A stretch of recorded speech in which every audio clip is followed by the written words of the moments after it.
Waheguru Ji Ka Khalsa, Waheguru Ji Ki Fateh. We're here today with Bhai Deputy Singh from Taran Taran, who's going to be sharing their vichar and also giving us some background into themselves and this journey that they're on. And so this is a rare and blessed opportunity to get to sit with a Gurmukh who's achieved something and is helping other people achieve something. And so I'm sure you're going to gain a lot from this conversation, and I'll add links in the description box below if you want to contact Baisab, and also if you want to go and stay and do meditation at the Asthan in India. If we start off earlier, ਆਪ ਜੀ ਛੋਟੇ ਹੁੰਦੇ ਤੋਂ ਸਿੱਖੀ ਦੇ ਵਿੱਚ ਆ ਜੇ ਜਿੰਨਾ ਆਪਣੇ ਮਾਤਾ ਜੀ ਪਿਤਾ ਜੀ ਵੀ ਜੀ? ਹਾਂਜੀ, ਬਚਪਨ ਤੋਂ ਹੀ ਮਾਤਾ ਪਿਤਾ ਔਰ ਸਾਡਾ ਜਿਹੜਾ ਪਰਿਵਾਰ ਆ, ਮੇਰੇ ਗ੍ਰੈਂਡ ਫਾਦਰ, ਗ੍ਰੈਂਡ ਮਦਰ, ਦਾਦਾ ਦਾਦੀ ਜੀ ਔਰ ਸਾਡਾ ਸਾਰਾ ਪਰਿਵਾਰ, ਚਾਚਾ ਜੀ, ਚਾਚੀ ਜੀ, ਸਾਰੇ ਸ਼ੁਰੂ ਤੋਂ ਹੀ ਅਸੀਂ ਗੁਰੂ ਘਰ ਦੇ ਨਾਲ, ਉਹਨਾਂ ਤੋਂ ਮੈਨੂੰ ਇਹ ਗੁਰਸਿੱਖੀ ਦੀ ਦਾਤ ਪ੍ਰਾਪਤ ਹੋਈ ਹੈ ਕਿ ਸਾਡਾ ਸਾਰਾ ਪਰਿਵਾਰ ਗੁਰੂ ਘਰ ਦੀ ਸੇਵਾ ਦੇ ਨਾਲ ਜੁੜਿਆ ਹੋਇਆ ਸੀ। ਗੁਰੂ ਘਰ ਜਾਣਾ, ਗੁਰੂ ਘਰਾਂ ਦੀ ਸੇਵਾ ਕਰਨੀ, ਉੱਥੇ ਜਾ ਕੇ ਫਿਰ ਸੰਗਤ ਕਰਨੀ ਗੁਰਮੁਖਾਂ ਦੀ। ਹੌਲੀ ਹੌਲੀ ਫਿਰ ਉਹ ਗੁਰਸਿੱਖੀ ਜਿਹੜੀ ਆ ਵੈਸਾ ਪਰਿਵਾਰ ਦੇ ਵਿੱਚੋਂ ਦ੍ਰਿੜ ਹੁੰਦੀ ਰਹੀ ਹੌਲੀ ਹੌਲੀ। ਹਾਂਜੀ, ਆਪ ਜੀ ਪਹਿਲਾਂ ਤੋਂ ਤਰਨ ਤਾਰਨ ਤੋਂ? ਹੈਵ ਯੂ ਆਲਵੇਜ਼ ਲਿਵਡ ਇਨ ਤਰਨ ਤਾਰਨ? ਤਰਨ ਤਾਰਨ ਸਾਹਿਬ ਆਉਣ ਤੋਂ ਪਹਿਲਾਂ ਸਾਡਾ ਪਿੱਛੇ ਤਰਨ ਤਾਰਨ ਤੋਂ ਤਕਰੀਬਨ 20 ਕਿਲੋਮੀਟਰ ਦੂਰ ਇੱਕ ਪਿੰਡ ਹੈ ਰਾਹਲ ਚਾਹਲ। ਉਹਨਾਂ ਦੇ ਨੇੜੇ ਇੱਕ ਪਿੰਡ ਹੈ ਡੇਰਾ ਸਾਹਿਬ, ਜੋ ਇਤਿਹਾਸ ਦੇ ਵਿੱਚ ਗੁਰੂ ਨਾਨਕ ਦੇਵ ਜੀ ਦਾ ਪਿਤਾ ਪੁਰਖੀ ਨਗਰ ਆ। ਵੀ ਗੁਰੂ ਨਾਨਕ ਦੇਵ ਜੀ ਦੇ ਜਿਹੜੇ ਵੱਡੇ ਵਡੇਰੇ ਸੀ ਉੱਥੇ ਡੇਰਾ ਸਾਹਿਬ ਇਲਾਕੇ ਦੇ ਵਿੱਚ ਰਹਿੰਦੇ ਹੁੰਦੇ ਸੀ, ਜਿਹਨੂੰ ਪੱਠੇ ਵਿੰਡਪੁਰ ਕਹਿੰਦੇ ਆ। ਉਹਦੇ ਨਾਲ ਪਿੰਡ ਪੈਂਦਾ ਰਾਹਲ ਚਾਹਲ, ਉੱਥੇ ਅਸੀਂ ਰਹਿੰਦੇ ਸੀ। ਉੱਥੇ ਸਾਡਾ ਸਾਰਾ ਪਰਿਵਾਰ, ਦਾਦਾ ਜੀ ਦਾਦੀ ਜੀ ਉੱਥੇ ਖੇਤੀਬਾੜੀ ਕਰਦੇ ਸੀ, ਅਤੇ ਮੇਰੇ ਪਿਤਾ ਜੀ ਪੁਲਿਸ ਮਹਿਕਮੇ ਦੇ ਵਿੱਚ ਡਿਊਟੀ ਕਰਦੇ ਸੀ। ਉੱਥੋਂ ਅਸੀਂ ਫਿਰ ਗੁਰੂ ਘਰ ਦੇ ਆਉਣਾ ਜਾਣਾ, ਸੇਵਾ ਕਰਨੀ, ਫਿਰ ਉੱਥੇ ਸਾਡੀ ਰਿਹਾਇਸ਼ ਸੀਗੀ। ਹਾਂਜੀ, ਫਿਰ ਭਾਈ ਸਾਹਿਬ ਜੀ ਮੈਂ ਨੋਟਿਸ ਕੀਤਾ ਆਪ ਜੀ ਜਿੰਨਾ ਇੰਗਲਿਸ਼ ਪੜ੍ਹ ਲੈਂਦੇ ਆ ਸਾਰਾ ਕੁਛ, ਉੱਥੇ ਸਟੱਡੀ ਆਪ ਜੀ ਦੀ ਉੱਥੇ ਹੋਈ ਸੀ? Did you study in that area? ਹਾਂਜੀ, ਉੱਥੋਂ ਤਕਰੀਬਨ 20 ਕਿਲੋਮੀਟਰ ਦੂਰ ਇੱਕ ਨਗਰ ਆ, ਸ਼ਹਿਰ ਗੋਇੰਦਵਾਲ ਸਾਹਿਬ, ਜੋ ਗੁਰੂ ਅਮਰਦਾਸ ਜੀ ਨੇ ਵਸਾਇਆ ਹੋਇਆ। ਉੱਥੇ ਸਕੂਲ ਸੀਗਾ ਅਮਰਪੁਰੀ ਪਬਲਿਕ ਸਕੂਲ। ਉੱਥੋਂ ਫਿਰ ਮੈਂ ਤਕਰੀਬਨ 8ਵੀਂ ਤੱਕ ਉੱਥੋਂ ਵਿੱਦਿਆ ਪ੍ਰਾਪਤ ਕੀਤੀ। ਉਸ ਤੋਂ ਬਾਅਦ ਫਿਰ ਅਸੀਂ ਤਰਨ ਤਾਰਨ ਸ਼ਹਿਰ ਸ਼ਿਫਟ ਹੋ ਗਏ ਪਿਤਾ ਜੀ ਦੀ ਜੋਬ ਕਰਕੇ। ਫਿਰ ਬਾਕੀ ਜਿਹੜੀ ਵਿੱਦਿਆ ਉਹ ਤਰਨ ਤਾਰਨ ਹਰਕ੍ਰਿਸ਼ਨ ਪਬਲਿਕ ਸਕੂਲ ਦੇ ਵਿੱਚੋਂ ਪ੍ਰਾਪਤ ਕੀਤੀ। ਫਿਰ ਉੱਥੋਂ ਨਾਲ ਹੀ English medium school Maharaja Ranjit Singh public school, ਉੱਥੋਂ ਫਿਰ +2 ਦੀ ਪੜ੍ਹਾਈ ਕਰਕੇ ਫਿਰ ਮੈਂ DAV ਕਾਲਜ ਅੰਮ੍ਰਿਤਸਰ ਤੋਂ ਸੈਕੰਡ ਈਅਰ ਤੱਕ ਪੜ੍ਹਾਈ ਕੀਤੀ। ਭਾਈ ਸਾਹਿਬ ਜੀ ਜਿੰਦਾ ਇੱਥੇ ਹੁਣ ਖਾਲਸਾ ਸਕੂਲ ਹੈਗੇ ਆ, ਥੋੜ੍ਹੇ ਸ਼ਾਇਦ 10-15 ਸਾਲ ਤੋਂ ਇੱਥੇ UK ਦੇ ਵਿੱਚ ਵੀ ਕਾਫੀ we have Sikh schools as well, ਕਿ ਉੱਥੇ ਜਿਹੜੇ ਜਿੰਦਾ ਗੁਰੂ ਨਾਨਕ ਜਿੰਦਾ ਯੂਨੀਵਰਸਿਟੀ ਆ ਆਂਦਾ ਦੇ ਉੱਥੇ ਫਿਰ ਸਿੱਖੀ ਬਾਰੇ ਵੀ ਦੱਸਦੇ ਆ। ਜੇ ਕਾਫੀ ਲੋਕ ਕਹਿੰਦੇ ਕਿ ਪੰਜਾਬ ਵਿੱਚ ਇੰਨੀ ਸਿੱਖੀ ਨਹੀਂ ਹੈਗੀ ਕਰਕੇ ਉੱਥੇ ਹੋਰ ਪ੍ਰੋਬਲਮਸ ਹੈਗੇ ਆ। ਜੇ ਆਪ ਜੀ ਦਾ ਕੀ ਐਕਸਪੀਰੀਅੰਸ ਆ?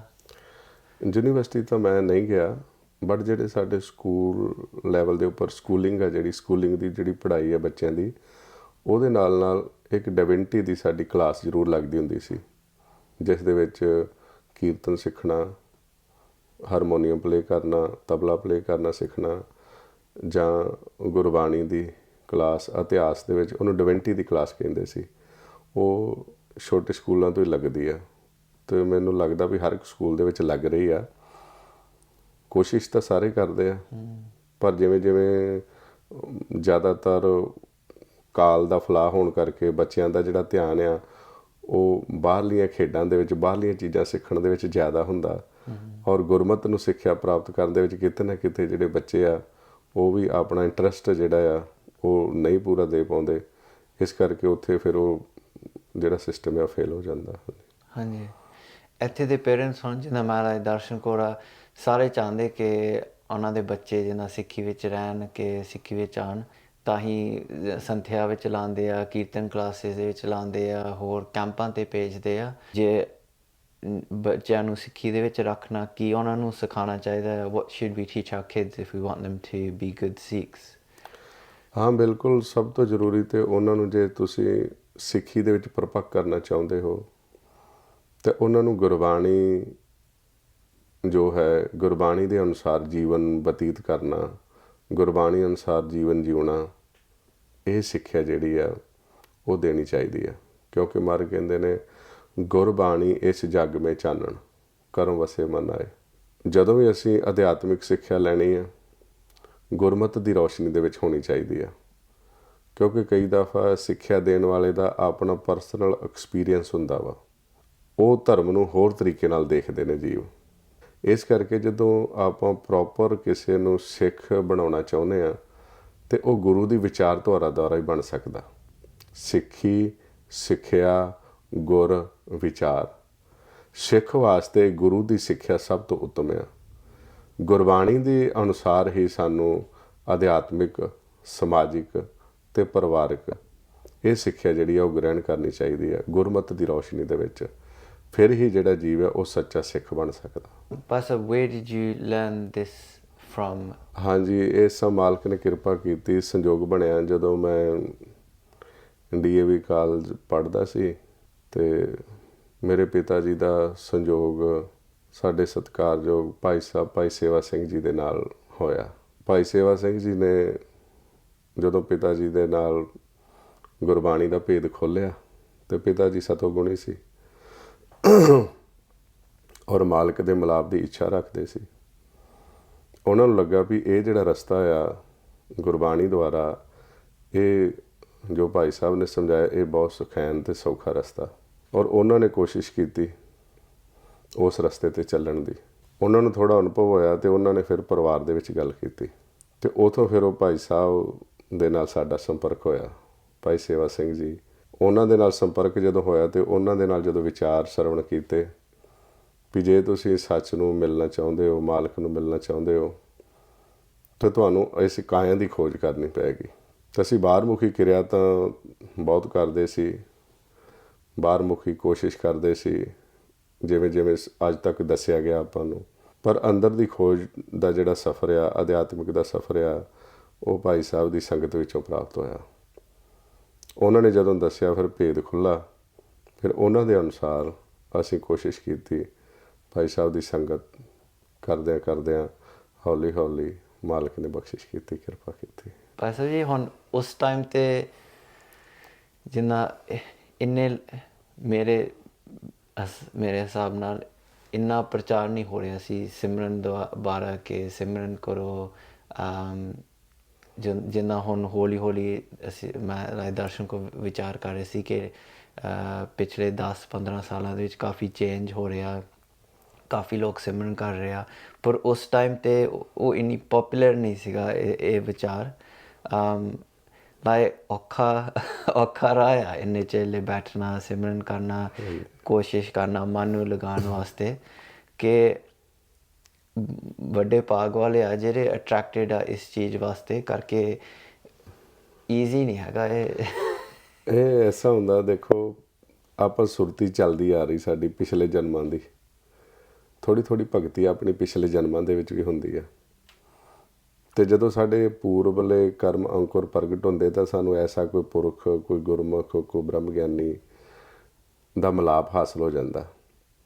ਤਾਂ ਮਾਰੇ ਫਿਰ ਬਾਣੀ 'ਚ ਸਮਝਾਉਂਦੇ ਨੇ, ਪੂਰਬ ਕਰਮ ਅੰਕੁਰ ਜਾ ਪ੍ਰਗਟਿਓ ਪੁਰਖ ਰਸਕ ਭੇਟਿਓ ਬਰਾਗੀ, ਮਿਟਿਓ ਅੰਧੇਰ ਮਿਲਤ ਹਰ ਨਾਨਕ ਜਨਮ ਜਨਮ ਕੀ ਸੋਈ ਜਾਗੀ। ਜਦੋਂ ਪੂਰਨ ਸਾਧੂ ਦੇ ਨਾਲ ਮਿਲਾਪ ਹੁੰਦਾ, ਪੂਰਨ ਸੰਗਤ ਵਿੱਚ ਆਪਾਂ ਆਉਂਦੇ ਹਾਂ, ਅਤੇ ਉੱਥੇ ਫਿਰ ਸਾਨੂੰ ਥੋੜ੍ਹਾ ਸੌਖਾ ਹੋ ਜਾਂਦਾ। ਗੁਰਬਾਣੀ ਵਿੱਚ ਫਰਮਾਉਂਦੇ ਨੇ, ਸਾਧ ਕੇ ਸੰਗ ਨਹੀਂ ਕਿਛਕਾਲ, ਦਰਸ਼ਨ ਭੇਟਤ ਹੋਤ ਨਿਹਾਲ। ਵੀ ਜਿਹੜਾ ਤੁਹਾਡਾ ਧਿਆਨ ਇੱਧਰ ਉੱਧਰ ਭਟਕ ਰਿਹਾ ਹੁੰਦਾ, ਉਹਨੂੰ ਸੌਖੇ ਤਰੀਕੇ ਨਾਲ ਕੰਟਰੋਲ ਕਰਕੇ ਉਹ ਸਿੱਧੇ ਮਾਰਗ ਦੇ ਉੱਪਰ ਤੋਰ ਦਿੰਦੇ ਆ। ਅਤੇ ਫਿਰ ਜਦੋਂ ਕੁਝ ਨਾ ਕੁਝ ਅਨੁਭਵ ਹੋਣਾ ਸ਼ੁਰੂ ਹੋ ਜਾਂਦਾ, ਫਿਰ ਸਾਡੀ ਰੁਚੀ ਬਣਦੀ ਹੈ। ਜ਼ਿਆਦਾਤਰ ਜੀਵ ਜਦੋਂ ਅਭਿਆਸ ਕਰਦੇ ਉਹਨਾਂ ਨੂੰ ਕੁਝ ਪ੍ਰਾਪਤ ਨਹੀਂ ਹੁੰਦਾ ਤਾਂ ਫੈਡ ਅਪ ਹੋ ਜਾਂਦੇ ਆ। ਉਹ ਸਮਝਦੇ ਆ ਜਿਸ ਤਰ੍ਹਾਂ ਹੁਣ ਦੁਨਿਆਵੀ ਤੌਰ 'ਤੇ ਆਪਾਂ ਦੇਖੀਏ ਵੀ ਕੋਈ ਬੱਚਾ ਮਿਹਨਤ ਕਰਦਾ ਆ ਅਤੇ ਉਹਨੂੰ ਓਨੀ ਆਮਦਨ ਨਹੀਂ ਹੁੰਦੀ, ਪ੍ਰੋਫਿਟ ਨਹੀਂ ਹੁੰਦਾ ਕਿਸੇ ਬਿਜ਼ਨਸ ਦੇ ਵਿੱਚੋਂ, ਉਹ ਹੌਲੀ ਹੌਲੀ ਛੱਡ ਜਾਏਗਾ। ਇਸੇ ਤਰ੍ਹਾਂ ਅਧਿਆਤਮਿਕ ਰਸਤੇ 'ਤੇ ਜਦੋਂ ਆਪਣੀ ਸੁਰਤੀ ਚੱਲਦੀ ਨੇ ਕੁਝ ਪ੍ਰਾਪਤ ਹੋਣਾ ਚਾਹੀਦਾ, ਭਾਵ ਕਿ ਸਾਨੂੰ ਅੰਦਰੋਂ ਕੋਈ ਖੋਜ ਕਰਦੇ ਕੁਝ ਅੰਦਰੋਂ ਖਜ਼ਾਨਾ ਪ੍ਰਾਪਤ ਹੋਵੇ। ਤਾਂ ਜਿੰਨਾ ਚਿਰ ਜੀਵਾਂ ਨੂੰ ਭੇਦ ਨਹੀਂ ਹੈਗਾ ਉਹ ਕਰਦੇ ਨੇ 2-4 ਸਾਲ ਛੱਡ ਜਾਂਦੇ ਨੇ, ਕਿਉਂਕਿ ਉਹ ਰਸਤੇ ਸਹੀ 'ਤੇ ਨਹੀਂ ਚੱਲੇ। ਅਭਿਆਸ ਕਰਦਿਆਂ ਅਤੇ ਅੰਤਰਮੁਖੀ ਆਪਾਂ ਹੁੰਦੇ ਅਤੇ ਕੁਛ ਸਾਨੂੰ ਪ੍ਰਾਪਤ ਹੁੰਦਾ ਆ। ਜਿਸ ਤਰ੍ਹਾਂ ਚੱਲਦਿਆਂ ਅੰਮ੍ਰਿਤ ਰਸ ਆਉਣਾ ਸ਼ੁਰੂ ਹੋ ਗਿਆ, ਅੰਦਰ ਜਦੋਂ ਪ੍ਰਵੇਸ਼ ਹੋਏ ਸ਼ਬਦ ਦੀ ਧੁਨ ਸੁਣਨੀ ਸ਼ੁਰੂ ਹੋ ਗਈ ਅਤੇ ਫਿਰ ਜੀਵ ਦਾ ਇੰਟਰਸਟ, ਉਹਦੀ ਰੁਚੀ ਵੱਧਦੀ ਹੈ, ਅੰਦਰ ਚਾਉ ਪੈਦਾ ਹੁੰਦਾ। ਅਤੇ ਜਿਸ ਤਰ੍ਹਾਂ ਹੁਣ ਗੁਰੂ ਅਮਰਦਾਸ ਜੀ ਕਹਿੰਦੇ ਨੇ, ਮਨ ਚਾਉ ਭਇਆ ਪ੍ਰਭ ਆਗਮ ਸੁਣਿਆ, ਹਰ ਮੰਗਲ ਗਾਓ ਸਖੀ। ਉਹ ਫਿਰ ਜਦੋਂ ਚਾਅ ਪੈਦਾ ਹੁੰਦਾ ਫਿਰ ਜੀਵ ਚਾਅ ਨਾਲ ਭਗਤੀ ਕਰਦਾ, ਅਤੇ ਜਦੋਂ ਚਾਅ ਨਾਲ ਭਗਤੀ ਕਰਦਾ ਕਹਿੰਦੇ ਭਗਤ ਕਰੇ ਆਤਮ ਕੇ ਚਾਏ। ਜਦੋਂ ਅੰਦਰੋਂ ਜੁੜਦਾ ਫਿਰ ਉਹਨੂੰ ਚਾਅ ਦੇ ਨਾਲ ਭਗਤੀ ਕਰਦਾ, ਫਿਰ ਉਹਨੂੰ ਕੁਛ ਪ੍ਰਾਪਤ ਹੁੰਦਾ, ਇੰਟਰਸਟ ਵੱਜਦਾ। ਅਤੇ ਜਿਹਨੂੰ ਅੰਦਰਲਾ ਭੇਦ ਨਹੀਂ ਉਹ ਫਿਰ ਬੱਧਾ ਚੱਟੀ ਭਰਦਾ, ਬੱਧਾ ਚੱਟੀ ਜੋ ਭਰੇ ਨਾ ਗੁਣ ਨਾ ਉਪਕਾਰ, ਫਿਰ ਕੋਈ ਗੁਣ ਨਹੀਂ ਪੈਦਾ ਹੁੰਦਾ, ਫਿਰ ਹੌਲੀ ਹੌਲੀ ਜੀਵ ਛੱਡ ਜਾਂਦੇ ਆ। ਇਸ ਕਰਕੇ ਜਦੋਂ ਆਪਾਂ ਭਗਤੀ ਕਰਨੀ ਆ, ਇਸ ਰਸਤੇ ਚੱਲਣਾ, ਰੁਚੀ ਹੋਣੀ ਜ਼ਰੂਰੀ ਹੈ। ਜਦੋਂ ਰੁਚੀ ਹੋ ਗਈ ਫਿਰ ਥੱਕਦਾ ਨਹੀਂ, ਫਿਰ ਜੀਵ ਫਿਰ ਕੋਸ਼ਿਸ਼ ਕਰਦਾ ਰਹਿੰਦਾ। ਬਸ ਜੀ ਟੀਚਰ ਵੀ ਚਾਹੀਦਾ ਹੈ ਨਾ, ਕਰਕੇ ਹੁਣ ਜੇ ਕੋਈ ਕਰ ਰਿਹਾ ਲਾਏ ਉਹਨਾਂ ਨੂੰ ਜਿੱਦਾਂ ਕਾਫੀ ਡਿਸਟਰੈਕਸ਼ਨਸ, ਕਾਫੀ ਚੈਲੰਜਸ, ਕਾਫੀ ਜਿੱਦਾਂ ਗਲਤ ਪਾਸੇ ਵੀ ਕੋਈ ਜਾ ਸਕਦਾ ਹੈ ਨਾ, ਜਿੱਦਾਂ ਕੋਈ ਫਿਰ ਉਹ ਟੀਚਰ ਵੀ ਚਾਹੀਦਾ ਕੋਈ ਸਮਝਾਉਣ ਲਈ ਕਿ ਇਹ ਸਹੀ ਹੈ ਇਹ ਗਲਤ। ਬਿਲਕੁਲ ਹਾਂ, ਉਹਦੇ ਵਾਸਤੇ ਸਾਨੂੰ ਜਦੋਂ ਅਧਿਆਤਮਿਕ ਰਸਤੇ ਚੱਲਣਾ, ਗੁਰਬਾਣੀ ਦੀ ਰੌਸ਼ਨੀ ਵਿੱਚ ਚੱਲਣਾ। ਚਾਹੇ ਕੋਈ ਸੰਤ ਆ, ਚਾਹੇ ਸਾਧੂ ਆ, ਚਾਹੇ ਕੋਈ ਗਿਆਨੀ ਆ, ਜਦੋਂ ਵੀ ਉਹ ਸਾਨੂੰ ਧਰਮ ਦੇ ਰਸਤੇ 'ਤੇ ਪ੍ਰੀਚ ਕਰਦਾ ਆ, ਸਮਝਾਉਂਦਾ ਆ, ਅਤੇ ਅਸੀਂ ਦੇਖਣਾ ਵੀ ਇਹ ਗੁਰਮਤਿ ਦੀ ਰੌਸ਼ਨੀ ਦੇ ਵਿੱਚ ਆ, ਗੁਰਬਾਣੀ ਦੇ ਅਨੁਸਾਰ ਆ। ਅਤੇ ਜੇ ਤਾਂ ਗੁਰਬਾਣੀ ਦੇ ਅਨੁਸਾਰ ਚੱਲਾਂਗੇ ਤਾਂ ਫਿਰ ਉਹ ਰਸਤਾ ਹੌਲੀ ਹੌਲੀ ਸਹੀ ਚੱਲੇਗਾ। ਅਤੇ ਜੇ ਅਸੀਂ ਗੁਰਮਤਿ ਦੀ ਰੌਸ਼ਨੀ ਤੋਂ ਪਾਸੇ ਚਲੇ ਗਏ ਫਿਰ ਉੱਥੇ ਮਨਮਤ ਸ਼ੁਰੂ ਹੋ ਜਾਊਗੀ। ਜਿਸ ਤਰ੍ਹਾਂ ਬਹੁਤ ਸਾਰੇ ਜੀਵ ਤੁਸੀਂ ਦੇਖੋ ਅੰਦਰ ਤੜਫਤਾ ਹੁੰਦੀ ਹੈ, ਆਉਂਦੇ ਨੇ ਮਾਲਕ ਨੂੰ ਮਿਲਣ ਵਾਸਤੇ, ਅਤੇ ਜੇ ਅਗਲੇ ਪਾਸੇ ਜੇ ਉਹ ਦੱਸਣ ਵਾਲਾ ਜਿਹੜਾ ਆਪਣੇ ਆਪ ਨੂੰ ਟੀਚਰ ਸਮਝਦਾ ਆ, ਉਹ ਸੰਪੂਰਨ ਨਹੀਂ ਹੈਗਾ। ਉਹਨੂੰ ਗੁਰਬਾਣੀ 'ਚ ਕਹਿੰਦੇ ਅਨਾੜੀ, ਅਸੰਤ ਅਨਾੜੀ ਕਿਛ ਨ ਬੁੱਝੇ, ਕਥਨੀ ਕਰੇ ਮਾਇਆ ਤੇ ਲੁੱਝੇ, ਅੰਧ ਅਗਿਆਨੀ ਕਦੇ ਨਾ ਸਿਜੇ।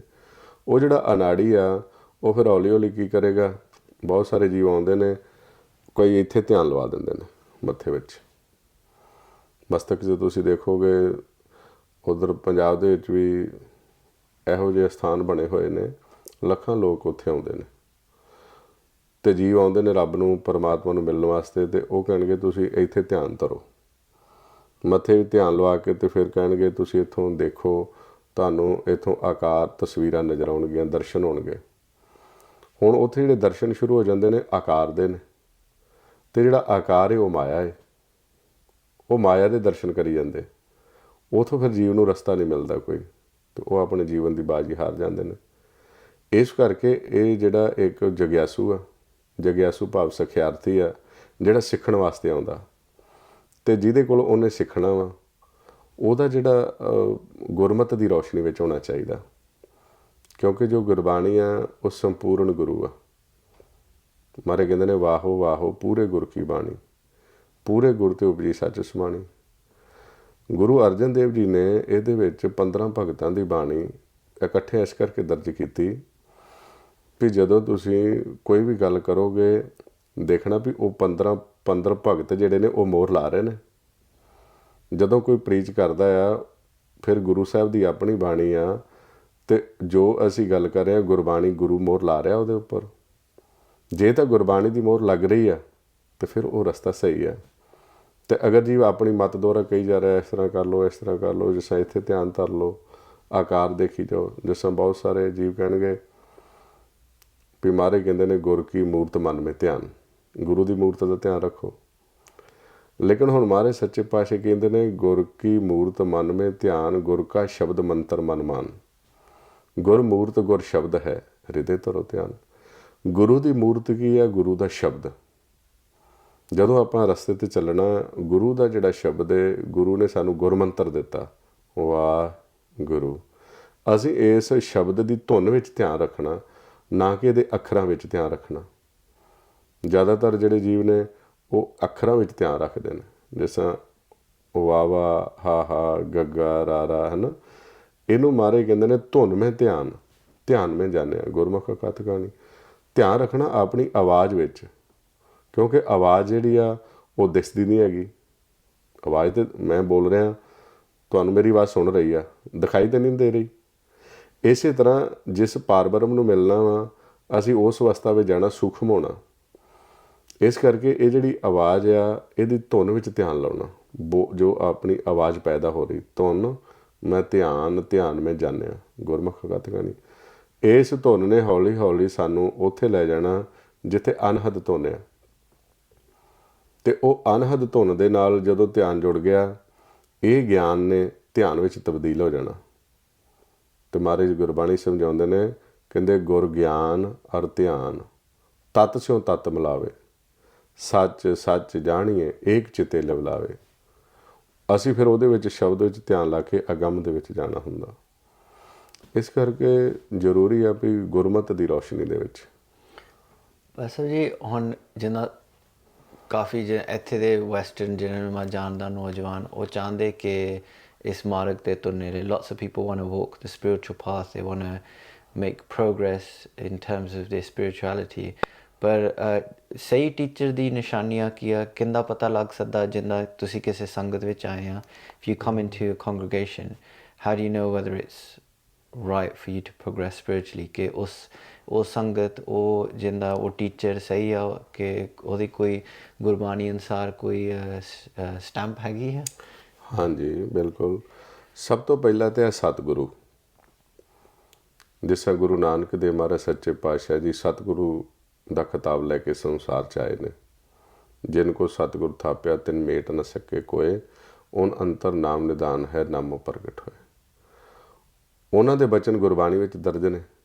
ਇਸ ਕਰਕੇ ਗੁਰਬਾਣੀ ਹੈ ਸਤਿਗੁਰੂ, ਅਤੇ ਸਤਿਗੁਰੂ ਗੁਰੂ ਨੂੰ ਥਾਪਦਾ ਆ। ਅਤੇ ਜਦੋਂ ਸਤਿਗੁਰੂ ਉਪਦੇਸ਼ ਦਿੰਦਾ ਆ, ਜਿਸ ਤਰ੍ਹਾਂ ਗੁਰੂ ਨਾਨਕ ਦੇਵ ਮਹਾਰਾਜ ਸੱਚੇ ਪਾਤਸ਼ਾਹ ਜੀ ਨੇ ਗੁਰੂ ਅੰਗਦ ਦੇਵ ਜੀ ਨੂੰ ਸਾਰਾ ਖਜ਼ਾਨਾ ਬਖਸ਼ਿਸ਼ ਕੀਤਾ। ਹੁਣ ਜਦੋਂ ਆਪਾਂ ਸ੍ਰੀ ਗੁਰੂ ਗ੍ਰੰਥ ਸਾਹਿਬ ਦੀ ਬਾਣੀ ਦੀ ਸ਼ਰਨ ਵਿੱਚ ਆਉਣਾ ਆ, ਅਤੇ ਸਤਿਗੁਰ ਦੀ ਡਿਊਟੀ ਕੀ ਆ?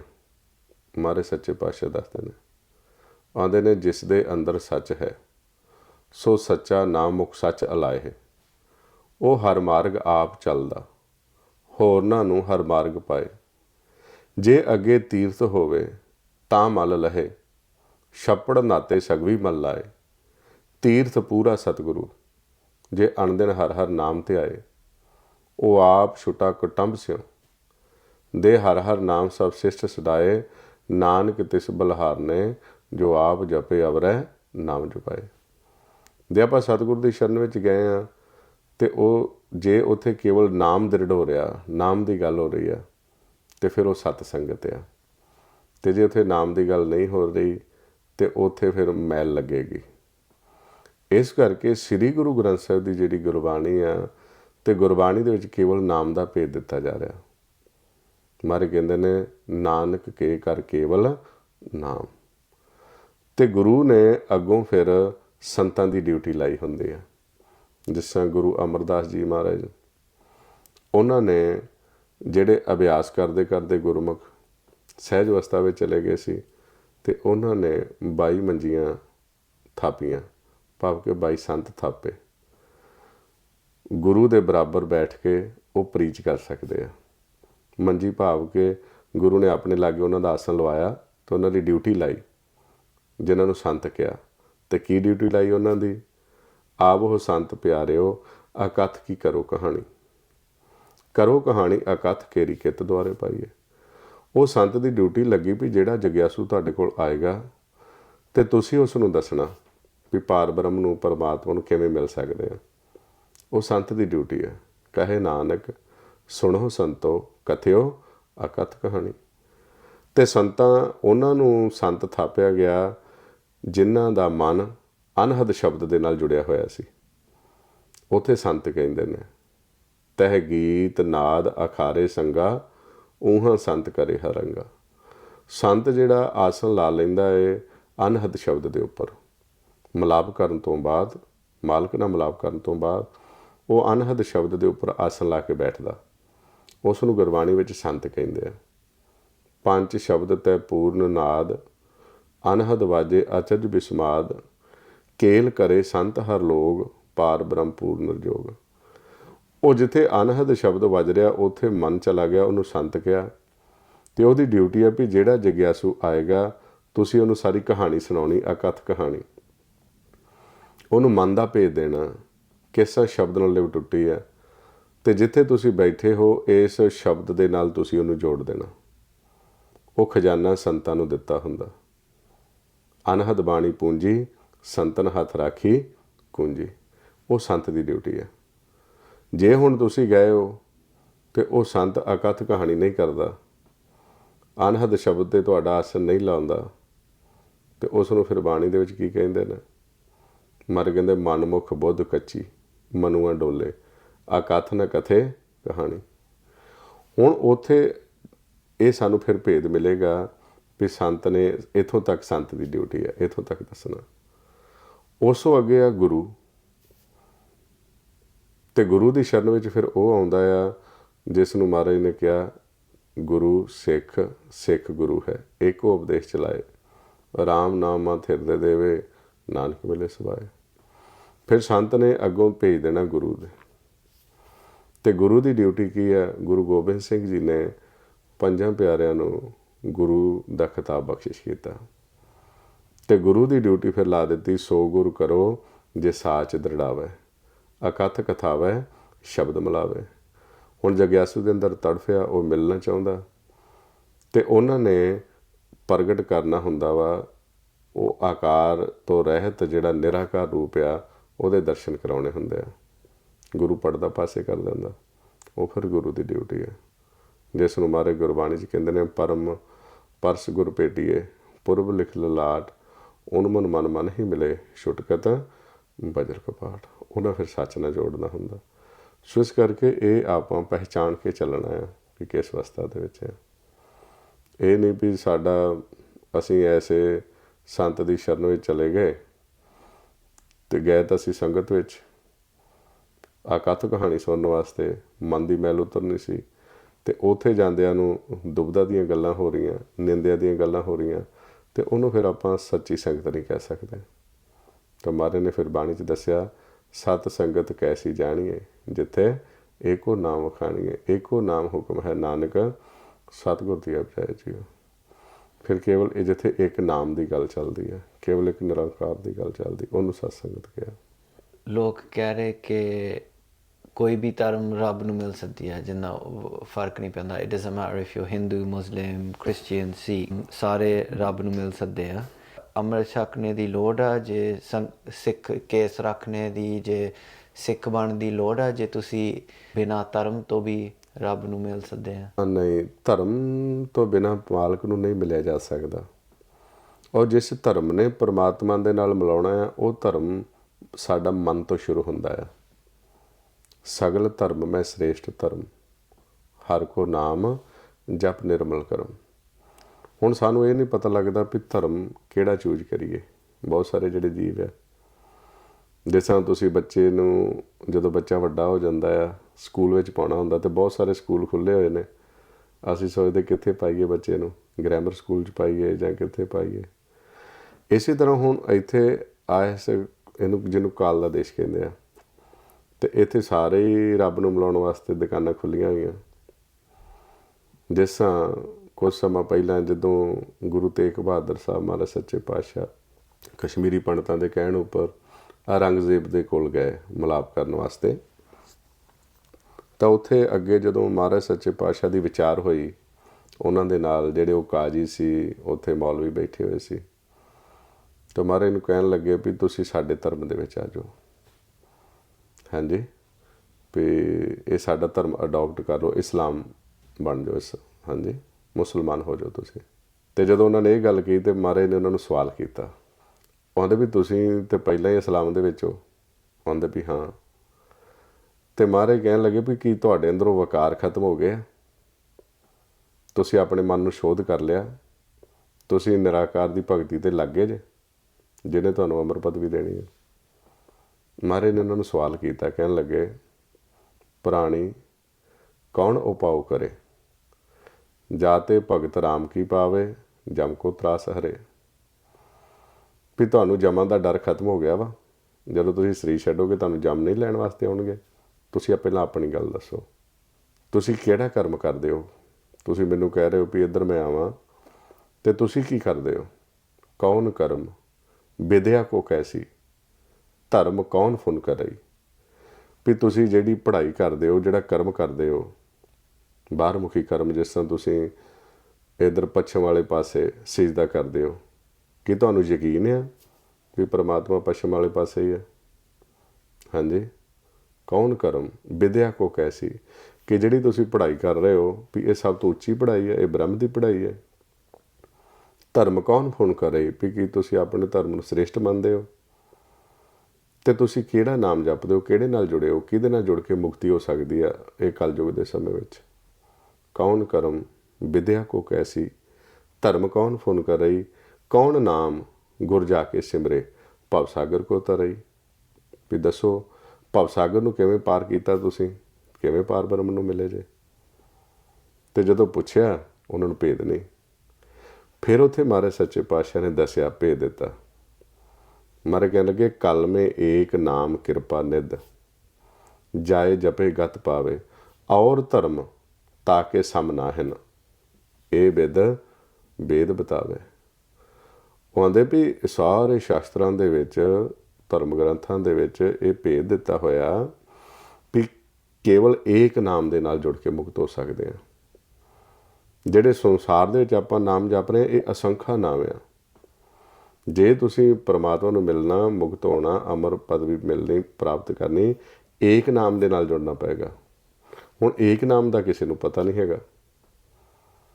ਏਕ ਨਾਮ ਜਿਸ ਨੂੰ ਮਹਾਰਾਜ ਸੱਚੇ ਪਾਤਸ਼ਾਹ ਨੇ ਦੱਸਿਆ ਗੁਰਬਾਣੀ ਦੇ ਵਿੱਚ ਵੀ ਏਕ ਨਾਮ, ਉਹ ਨਾਮ ਮਾਤਾ ਦੇ ਗਰਭ ਦੇ ਵਿੱਚ ਜਦੋਂ ਅਸੀਂ ਹੁੰਦੇ ਹਾਂ, ਉੱਥੇ ਸਾਡੀ ਲਿਵ ਜੁੜੀ ਹੁੰਦੀ ਹੈ। ਜਦੋਂ ਮਾਤਾ ਦੇ ਉਦਰ ਦੇ ਵਿੱਚ ਮਨ ਦੀ ਲਿਵ ਜਿਸ ਨਾਮ ਦੇ ਨਾਲ ਜੁੜੀ ਹੁੰਦੀ ਆ, ਉਹਨੂੰ ਏਕ ਨਾਮ ਕਹਿੰਦੇ ਆ। ਹੁਣ ਤੁਸੀਂ ਦੇਖੋ, ਜਦੋਂ ਆਪਾਂ ਨੂੰ ਬਾਣੀ ਵਿੱਚ ਸਮਝਾਉਂਦੇ ਮਹਾਰਾਜ ਕਹਿੰਦੇ, ਜੈਸੇ ਜਨਨ ਜਠਰ ਪ੍ਰਾਣੀ, ਉਹ ਰਹਿਤਾ ਨਾਮ ਆਧਾਰ, ਸਾਸ ਸਾਸ ਸਮਾਰੇ ਸੋਈ ਨਾ ਪੋਹੇ ਅਗਨਾਰ। ਉੱਥੇ ਉਹ ਨਾਮ ਦੇ ਨਾਲ ਜੁੜਿਆ। ਤੇ ਕਿਹੜੇ ਨਾਮ ਨਾਲ ਜੁੜਿਆ? ਕਿਉਂਕਿ ਭਾਸ਼ਾ ਉੱਥੇ ਬੋਲਣਾ ਤਾਂ ਆਉਂਦਾ ਨਹੀਂ ਬੱਚੇ ਨੂੰ। ਹਾਂਜੀ, ਉਹ ਭਾਸ਼ਾ ਨਹੀਂ ਆ, ਉਹ ਬਿਨਾਂ ਬੋਲਣ ਤੋਂ ਨਾਮ ਚੱਲਦਾ। ਬਿਨ ਬੋਲੇ ਜੋ ਜਪੇ ਹਿਆਏ, ਕੋਈ ਜਾਣੇ ਕੈਸਾ ਨਾਉ। ਉਹ ਨਾਮ ਜੇ ਇੱਕ ਧੁਨ ਦੇ ਰੂਪ ਦੇ ਵਿੱਚ ਪਰਮਾਤਮਾ ਦੇ ਮੁਖ ਦੀ ਆਵਾਜ਼ ਨੂੰ ਸ਼ਬਦ ਕਹਿ ਦਿੱਤਾ, ਉਹ ਨਾਮ ਦੇ ਨਾਲ ਜੁੜਨਾ ਪਏਗਾ। ਤੇ ਗੁਰੂ ਨਾਨਕ ਦੇਵ ਜੀ ਨੇ ਕਿਹਾ, ਐਨੀਬੋਡੀ ਐਲਸ, ਕੋਈ ਵੀ ਆ, ਖੱਤਰੀ, ਬ੍ਰਾਹਮਣ, ਸੂਦ, ਵੈਸ, ਉਪਦੇਸ਼ ਚੌਂ ਵਰਨਾ ਕੋ ਸਾਂਝਾ, ਗੁਰਮੁਖ ਨਾਮ ਜਪੇ ਕਲ ਮੈਂ ਸੋ ਉਧਰੇ, ਘਟ ਘਟ ਨਾਨਕ ਮੰਝਾ।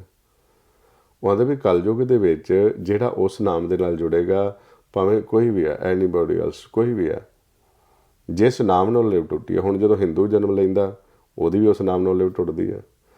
ਮੁਸਲਮਾਨ ਆਪਣੇ ਉਹ ਵੀ ਅੰਦਰੋਂ ਜਦੋਂ ਬੱਚਾ ਜਨਮ ਲੈਂਦਾ, ਇੱਥੋਂ ਲਿਵ ਤੋੜਦੇ ਆ। ਕੋਈ ਵੀ ਆਉਂਦਾ। ਹੁਣ ਜਿਸ ਨਾਮ ਨੂੰ ਲਿਵ ਟੁੱਟ ਗਈ, ਉਹ ਤਾਂ ਮਨ ਦੀ ਟੁੱਟ ਗਈ, ਤੇ ਮਨ ਨੇ ਮੁਕਤ ਹੋਣਾ। ਹੁਣ ਮਨ ਉਸ ਸ਼ਬਦ ਤੱਕ ਕਿਵੇਂ ਪਹੁੰਚ ਸਕਦਾ ਆ? ਉਹ ਹੁਣ ਗੀਤਾ ਦੇ ਵਿੱਚ ਵੀ ਉਹਦਾ ਭੇਦ ਦਿੱਤਾ ਹੋਇਆ। ਪਰ ਜਿਹੜੇ ਜੀਵ ਆ, ਉਹ ਗੀਤਾ ਨੂੰ ਪੜ੍ਹਦੇ ਨਹੀਂ ਹੈਗੇ। ਉਹ ਪੂਜਾ ਕਰਦੇ ਨੇ ਪੱਥਰ ਦੀ, ਹਾਂਜੀ, ਦ੍ਰਿਸ਼ਟਮਾਨ ਦੀ ਪੂਜਾ ਕਰਦੇ ਨੇ। ਤੇ ਭਗਤ ਨਾਮਦੇਵ ਜੀ ਨੇ ਇਹੋ ਤੇ ਜੀਵਾਂ ਨੂੰ ਸਮਝਾਇਆ ਸੀ।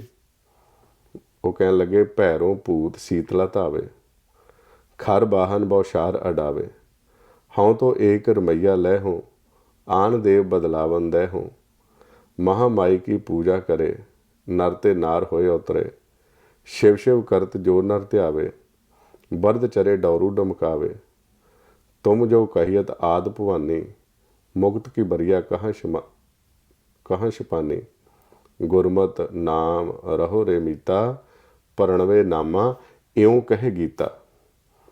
ਉਹ ਕਹਿਣ ਲੱਗੇ, ਗੀਤਾ ਦੇ ਵਿੱਚ ਵੀ ਲਿਖਿਆ ਵੀ ਇੱਕ ਕੇਵਲ ਪਰਮਾਤਮਾ ਦੇ ਨਾਲ ਜੁੜਨਾ। ਤੇ ਮਹਾਰਾਜ ਫਿਰ ਬਾਣੀ 'ਚ ਸਮਝਾਇਆ, ਕਹਿੰਦੇ 4 ਪੁਕਾਰੇ ਨਾ ਤੂੰ ਮਾਨੇ, ਭਾਵ 4 ਵੇਦ। ਉਹ ਕੀ ਦੱਸਦੇ ਰਹੇ? 4 ਪੁਕਾਰੇ ਨਾ ਤੂੰ ਮਾਨੇ, ਖਟ ਵੀ ਏਕਾ ਬਾਤ ਬਖਾਨੇ। 10 ਅਸ਼ਟੀ ਮਿਲ ਏਕੋ ਕਹਿਆ, ਤਉ ਵੀ ਜੋਗੀ ਭੇਦ ਨ ਲਹਿਆ। ਕਿੰਕਰੀ ਅਨੂਪ ਵਾਜੇ, ਜੋਗੀਆ ਮਤਵਾਰੋ ਰੇ। ਜਿਹੜਾ ਉਹ ਕਿੰਕਰੀ ਸ਼ਬਦ ਆ, ਅਨਹਦ ਸ਼ਬਦ ਆ, ਅਨਹਦ ਨਾਦ ਆ, ਉਹਦੇ ਨਾਲ, ਨਾਮ ਦੇ ਨਾਲ ਜੁੜ ਕੇ ਮੁਕਤ ਹੋਣਾ, ਤੇ ਉਹ ਤਾਂ ਵਿਚਾਰ ਨਹੀਂ ਕੀਤੀ। ਜਿਸ ਤਰ੍ਹਾਂ ਗੁਰੂ ਅਮਰਦਾਸ ਜੀ ਪਹਿਲਾਂ ਵੇਦਾਂ ਦੇ ਬਹੁਤ ਗਿਆਤਾ ਸੀ, ਤੇ ਜਦੋਂ ਗੁਰੂ ਅੰਗਦ ਦੇਵ ਜੀ ਦੀ ਸ਼ਰਨ ਵਿੱਚ ਆਏ ਤੇ ਭੇਦ ਖੁੱਲ੍ਹਾ, ਫਿਰ ਉਹਨਾਂ ਨੇ ਦੱਸਿਆ, ਆਂਦੇ ਵੇਦਾਂ ਮੇ ਨਾਮ ਉੱਤਮ, ਸੋ ਸੁਣੇ ਨਾਹੀ, ਫਿਰੇ ਜਿਉਂ ਬੇਤਾਲਿਆ। ਉਹ ਆਂਦੇ ਨੇ ਇਹ ਜਿਹੜੇ ਜੀਵ ਨੇ ਇਹ ਵੇਦਾਂ ਦੀ ਖੋਜ ਨਹੀਂ ਕਰਦੇ, ਵਿੱਚੋਂ ਨਾਮ ਨੂੰ ਲੱਭਦੇ ਨਹੀਂ। ਹੁਣ ਜੇ ਨਾਮ ਨੂੰ ਨਹੀਂ ਲੱਭਿਆ, ਖੋਜ ਨਹੀਂ ਕੀਤੀ। ਇਸੇ ਤਰ੍ਹਾਂ ਹੀ ਸ੍ਰੀ ਗੁਰੂ ਗ੍ਰੰਥ ਸਾਹਿਬ ਦੀ ਗੁਰਬਾਣੀ ਹੈ। ਗੁਰਬਾਣੀ ਦੇ ਵਿੱਚ ਵੀ ਸਾਰਾ ਨਾਮ ਦਾ ਭੇਦ ਦਿੱਤਾ ਹੋਇਆ। ਤੇ ਜੇ ਅਸੀਂ ਗੁਰਬਾਣੀ ਨੂੰ ਖੋਜ ਨਹੀਂ ਕਰਾਂਗੇ ਤਾਂ ਮਾਰੇ ਕਹਿੰਦੇ ਨੇ, ਪੜ੍ਹੇ ਮਨਮੁਖ ਪਰ ਬਿਧ ਨਾ ਜਾਣਾ, ਨਾਮ ਨਾ ਬੁੱਝੇ ਭਰਮ ਭੁਲਾਨਾ। ਤੇ ਜੇ ਹੁਣ ਉਹਦੇ ਵਿੱਚੋਂ ਨਾਮ ਦੀ ਖੋਜ ਨਹੀਂ ਕਰਾਂਗੇ ਤਾਂ ਕੈਸੀ ਅਵਸਥਾ ਵਿੱਚ ਚਲਾ ਜਾਵਾਂਗੇ? ਦਰਸ਼ਨ ਤਾਂ ਕਰਾਂਗੇ, ਸਤਿਗੁਰ ਨੂੰ ਸਭ ਕੋ ਦੇਖਦਾ, ਜੇਤਾ ਜਗਤ ਸੰਸਾਰ, ਡਿੱਠੇ ਮੁਕਤ ਨਾ ਹੋਵੇ, ਜਿਚਰ ਸ਼ਬਦ ਨਾ ਕਰੇ ਵਿਚਾਰ। ਇਸ ਕਰਕੇ ਕੋਈ ਵੀ ਆ, ਉਹਨਾਂ ਨੂੰ ਇਹ ਗੁਰਮਤ ਜਿਹੜੀ ਆ, ਗੁਰੂ ਨਾਨਕ ਦੀ ਜਿਹੜੀ ਫਿਲਾਸਫੀ ਆ, ਉਹ ਅਪਣਾਉਣੀ ਪਏਗੀ। ਜੋ ਭੇਦ ਪਰਮਾਤਮਾ ਨੇ ਦਿੱਤਾ ਹੋਇਆ, ਉਹਦੇ ਅਨੁਸਾਰ ਜਦੋਂ ਜੀਵ ਚੱਲੇਗਾ, ਫਿਰ ਨਾਮ ਦੇ ਵਿੱਚ ਸਮਾਏਗਾ, ਫਿਰ ਪਾਰ ਬ੍ਰਹਮ ਦੇ ਨਾਲ, ਪਰਮਾਤਮਾ ਦੇ ਨਾਲ ਮਿਲਾਪ ਕਰ ਸਕਦਾ, ਅਦਰਵਾਈਜ਼ ਨਹੀਂ ਜਾ ਸਕਦਾ। ਹਾਂਜੀ, ਜਿਹੜੇ ਸਾਰੇ ਧਰਮਾਂ ਦੇ ਵਿੱਚ ਨਾਮ ਦੀ, all religions talk about ਨਾਮ, ਐਂਡ ਸਾਰੇ ਧਰਮਾਂ ਨਾਲ ਦੇ ਵਿੱਚ ਤੁਸੀਂ ਰੱਬ ਨੂੰ ਮਿਲ ਸਕਦੇ ਆ, ਪਰ ਨਾਮ ਦੇ ਰਾਹੀਂ, ਜੇ ਤੁਸੀਂ ਨਾਮ ਦੇ ਰਾਹੀਂ, through the name। ਲਾਈਕ ਦੂਸਰੇ ਧਰਮਾਂ ਵਿੱਚ ਵੀ ਜਿੱਦਾਂ ਲੋਗੋਸ, ਮੈਨੂੰ ਲੱਗਦਾ ਕ੍ਰਿਸਚੀਅਨਿਟੀ ਵਿੱਚ ਉਹਨੂੰ ਲੋਗੋਸ ਬੁਲਾਉਂਦੇ ਆ। ਰਾਸਟਫੇਰੀਅਨਸ ਜਿੱਦਾਂ ਵੱਖਰੇ ਵੱਖਰੇ ਧਰਮ ਦੀ ਵਿੱਚ ਨਾਮ ਦੀ ਗੱਲ ਕੀਤੀ ਆ, ਉਹਨੂੰ ਲੇਬਲ, ਉਹਨੂੰ ਹੋਰ ਕੁਛ ਦਿੱਤਾ। The names that are given to ਨਾਮ in the different religions are different, but the concept and the meaning is the same। ਕਈ ਲੋਕ ਕਹਿੰਦੇ ਆ ਕਿ ਜਿੰਨਾ ਪਈ ਪ੍ਰਾਪਤ ਮਨੁੱਖ ਦੇ ਹੁਰੀਆ, ਗੋਬਿੰਦ ਮਿਲਣ ਕੀ ਇਹ ਤੇਰੀ ਬੜੀਆ, ਕਿ this is our chance to meet God। what does it mean to meet God? ਕਿ ਰੱਬ ਨੂੰ ਮਿਲਣ ਦਾ ਮੀਨਿੰਗ ਕੀ ਆ? ਉਹ ਕੀ ਜਿੰਨਾ ਪ੍ਰਕਾਸ਼ ਦੇਖਣਾ ਰੱਬ ਨੂੰ ਮਿਲਣ ਦਾ ਮੀਨਿੰਗ? ਤੁਸੀਂ ਥੋੜ੍ਹਾ ਉਹਦੇ 'ਤੇ ਐਕਸਪਲੇਨ ਕਰ ਸਕਦੇ? ਕਰਕੇ ਜੇ ਸਾਨੂੰ, ਜਿੰਨਾ ਮੇਰੇ ਵਰਗੇ ਨੂੰ ਪਤਾ ਨਹੀਂ ਹੈਗਾ ਕਿ ਇਹਦੀ ਡੈਫੀਨੇਸ਼ਨ ਕੀ ਆ, ਫਿਰ ਗੋਲ ਉਸ ਚੀਜ਼ ਨੂੰ ਅਸਪਾਇਰ ਕਰਨ ਵਾਸਤੇ, ਉਹ ਗੋਲ ਰੱਖਣ ਵਾਸਤੇ ਕਿ ਇਹ ਮੇਰਾ ਮਕਸਦ ਆ ਲਾਈਫ ਵਿੱਚ, this is my life's purpose, it's hard to have that if you don't even know what that really means, what it means to meet God। ਕਈ ਕਹਿੰਦੇ ਆ ਕਿ ਹਾਂ ਮੈਂ ਗੁਰਦੁਆਰਾ ਚੱਲ ਗਿਆ, ਮੈਨੂੰ ਸਤ ਸੰਗਤ ਮਿਲ ਗਈ, ਮੈਂ ਗੁਰੂ ਗ੍ਰੰਥ ਸਾਹਿਬ ਨੂੰ ਮੱਥਾ ਟੇਕ ਲਿਆ ਕਿ ਹਾਂ ਮੈਂ ਰੱਬ ਨੂੰ ਮਿਲ ਲਿਆ। ਜੇ ਮੈਂ ਦੂਸਰਿਆਂ ਨੂੰ ਨੇਚਰ ਨੂੰ ਦੇਖ ਲਿਆ ਕਿ ਮੈਂ ਅਨੁਭਵ ਕਰ ਲਿਆ ਕਿ ਇੱਥੇ ਸਾਰਾ ਰੱਬ ਆ, ਹਾਂ ਮੈਂ ਰੱਬ ਨੂੰ ਮਿਲ ਗਿਆ। Some people say that I've seen God through nature, I've experienced God through a feeling of God, through an omniscient being। Some people say that I have my religion, and so that is my vision or sight of God। ਉਹਦਾ ਅਰਥ ਕੀ ਆ ਕਿ ਗੋਬਿੰਦ ਮਿਲਣ ਕੀ ਤੇਰੀ ਬੜੀ ਆ? ਹਾਂ, ਜੋ ਮਹਾਰਾਜ ਨੇ ਗੁਰਬਾਣੀ ਦੇ ਵਿੱਚ ਸਾਨੂੰ ਦੱਸਿਆ ਗਿਆ ਕਿ ਭਈ ਪ੍ਰਾਪਤ ਮਾਨੁਖ ਦੇ ਹੁਰੀਆ, ਇਹ ਜਿਹੜਾ ਮਨੁੱਖੀ ਸਰੀਰ ਆ, ਇਹ ਮਨ ਨੂੰ ਮਿਲਿਆ ਹੋਇਆ। ਭਾਵ ਜਿਸ ਤਰ੍ਹਾਂ ਹੁਣ ਆਪਾਂ ਨੂੰ ਕੋਈ ਚੀਜ਼ ਦਿੰਦਾ ਆ, ਤੁਹਾਨੂੰ ਕੋਈ ਚੀਜ਼ ਫੜਾਵੇ, ਹੈ ਨਾ, ਤੁਸੀਂ ਵੱਖਰੇ ਜੇ, ਉਹ ਚੀਜ਼ ਵੱਖਰੀ ਆ। ਇਸੇ ਤਰ੍ਹਾਂ ਸਰੀਰ ਵੱਖਰਾ ਆ, ਮਨ ਨੂੰ ਮਿਲਿਆ ਮਨ ਵੱਖਰਾ ਆ। ਭਈ ਪ੍ਰਾਪਤ ਮਾਨੁਖ ਦੇ ਹੁਰੀਆ, ਗੋਬਿੰਦ ਮਿਲਣ ਕੀ ਇਹ ਤੇਰੀ ਬਰੀਆ। ਇਹ ਜਿਹੜੇ ਇਸ ਘਰ ਦੇ ਵਿੱਚ ਆਪਾਂ ਆਏ ਹਾਂ ਅਤੇ ਮਾਲਕ ਨੂੰ ਮਿਲਣ ਵਾਸਤੇ ਆਏ ਹਾਂ।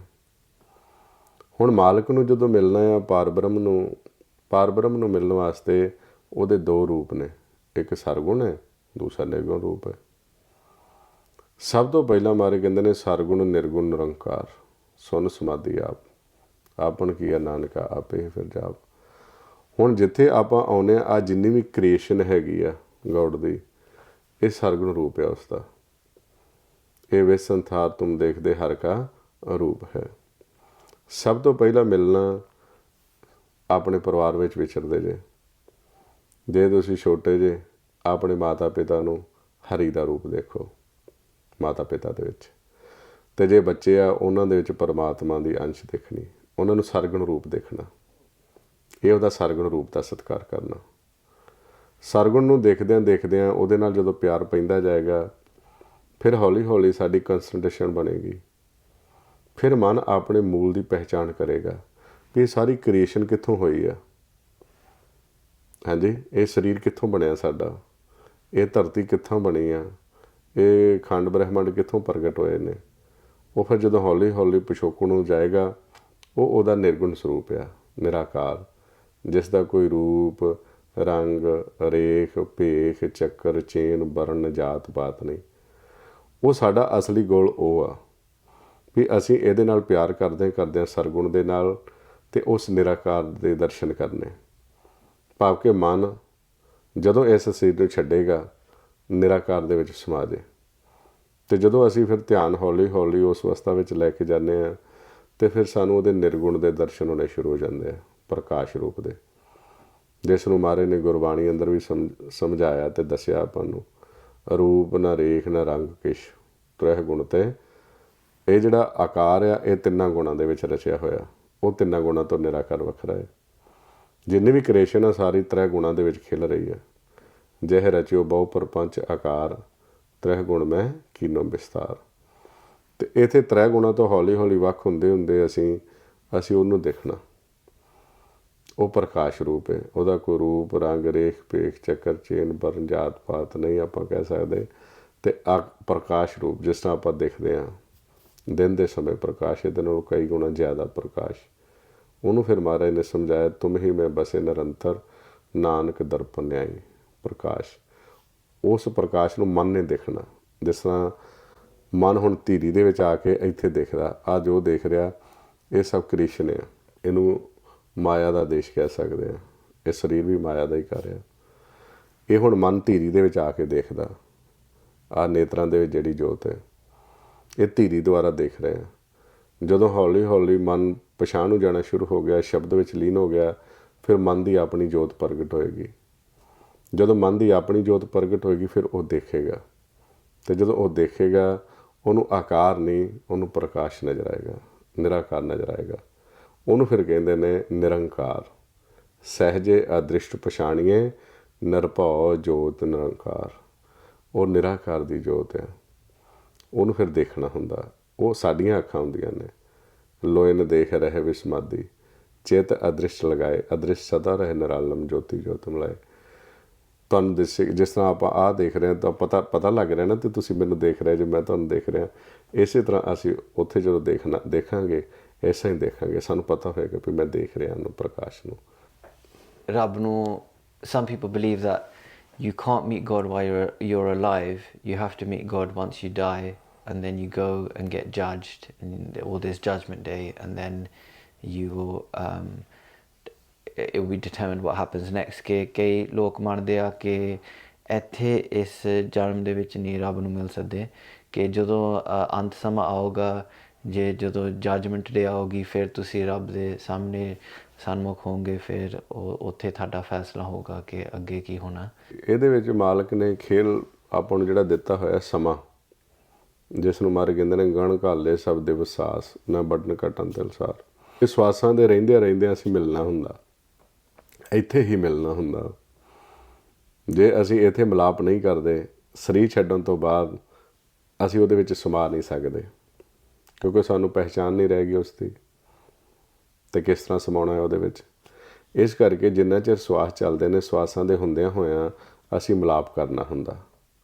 ਮਰੇ ਹੋਏ ਜੋ ਮੁਕਤ ਦੇ ਹੋਗੇ ਮੁਕਤ ਨਾ ਜਾਣੇ ਕੋਇਲਾ। ਮਰਨ ਤੋਂ ਬਾਅਦ ਕੋਈ ਮੁਕਤੀ ਨਹੀਂ, ਮੁਕਤੀ ਇੱਥੇ ਹੀ ਹੈ।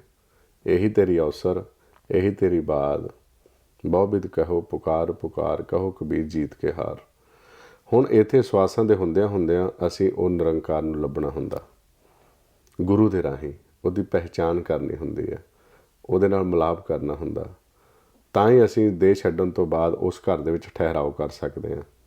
ਮੋਇਆਂ ਜਿੱਤ ਕਰ ਜਾਈਏ ਤਿਤ ਜੀਵਤਿਆਂ ਵਰ ਮਾਰ।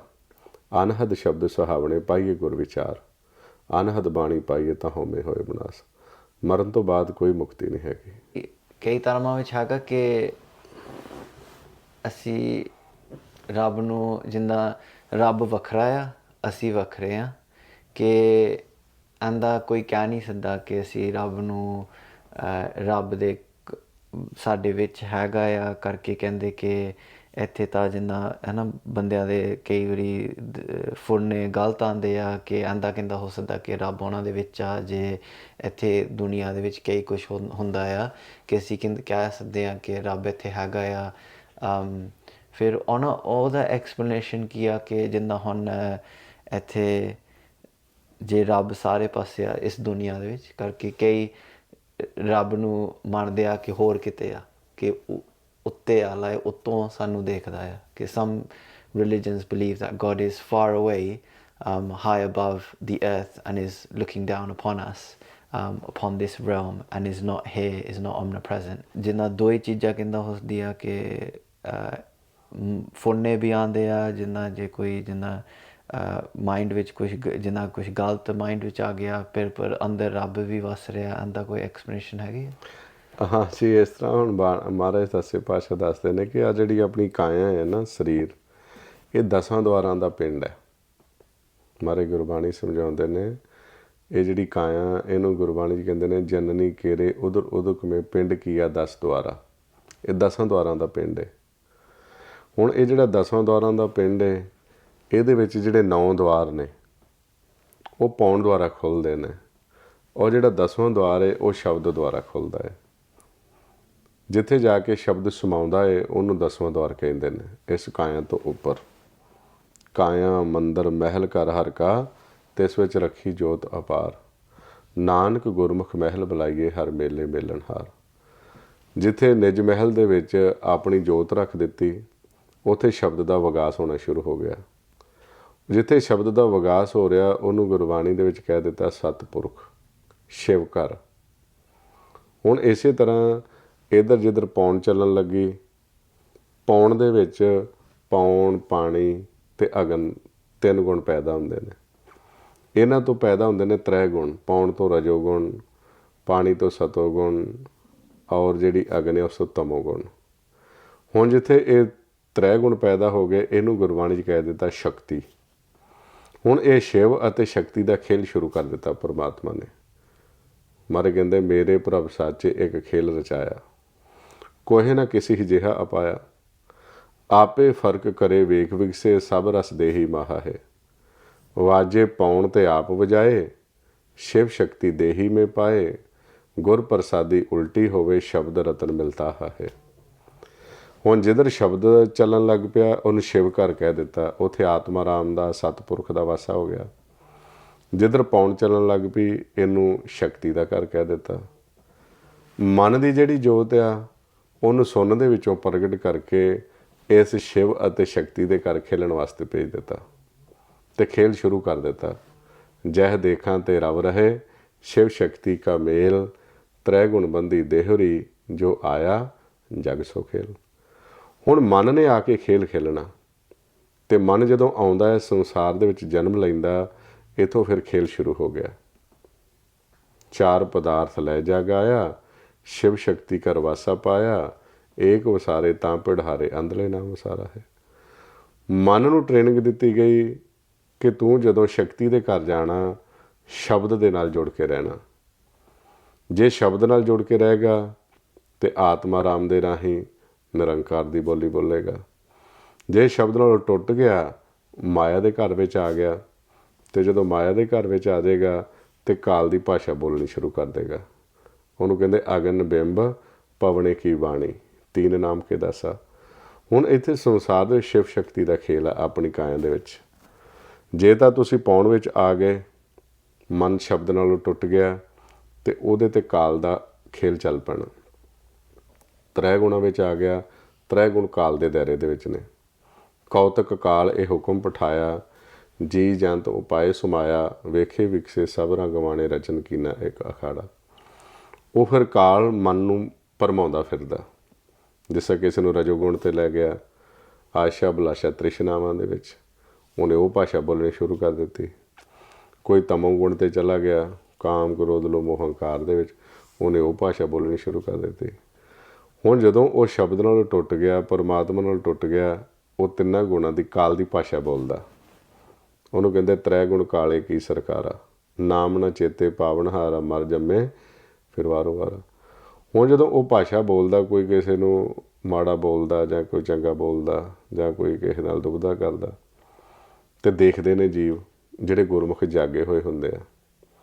ਜਿਸ ਤਰ੍ਹਾਂ ਤੁਸੀਂ ਦੇਖੋ ਦੁਨਿਆਵੀ ਤੌਰ ਦੇ ਉੱਪਰ ਵੀ ਕਿਸੇ ਬੱਚੇ ਨੂੰ ਕੋਈ ਜੀਵ ਆਦਮੀ ਜਾਣਦਾ ਆ, ਉਹਦੇ ਮਾਤਾ ਪਿਤਾ ਨੂੰ ਵੀ ਜਾਣਦਾ ਆ, ਤੇ ਉਹ ਬੱਚਾ ਆਪਣੇ ਮਾਤਾ ਪਿਤਾ ਦਾ ਘਰ ਛੱਡ ਕੇ ਤੇ ਕਿਸੇ ਹੋਰ ਥਾਂ ਤੇ ਚਲਾ ਗਿਆ, ਤੇ ਉੱਥੇ ਉਹਨਾਂ ਦੇਖਿਆ ਵੀ ਉਹ ਜੂਆ ਖੇਡਦਾ ਪਿਆ, ਸ਼ਰਾਬ ਪੀਂਦਾ ਪਿਆ, ਤੇ ਉਹ ਗੁਰਮੁਖ ਉਹਨੂੰ ਮਿਲਿਆ ਤੇ ਉਹਨੇ ਦੇਖਿਆ ਵੀ ਤੂੰ ਇੱਥੇ ਜੂਆ ਖੇਡਦਾ ਪਿਆ, ਤੇ ਉਹ ਕਹੇ ਵੀ ਮੇਰੇ ਮਾਤਾ ਪਿਤਾ ਨੇ ਕਿਹਾ ਮੈਨੂੰ।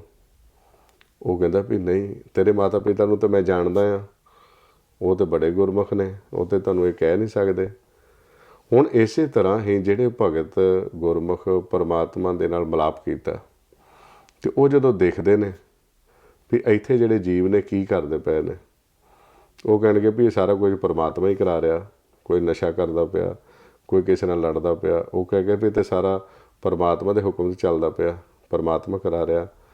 ਤੇ ਉਹ ਗੁਰਮੁਖ ਦੇਖਦੇ ਨੇ, ਉਹਦੇ ਵੀ ਨਹੀਂ, ਪਰਮਾਤਮਾ ਤੇ ਮਿੱਠ ਬੋਲੜਾ ਹੈ, ਪਰਮਾਤਮਾ ਦੇ ਮਨ ਨੂੰ ਇਹੋ ਜਿਹੀ ਕੋਈ ਟ੍ਰੇਨਿੰਗ ਦਿੱਤੀ ਨਹੀਂ ਹੋਈ।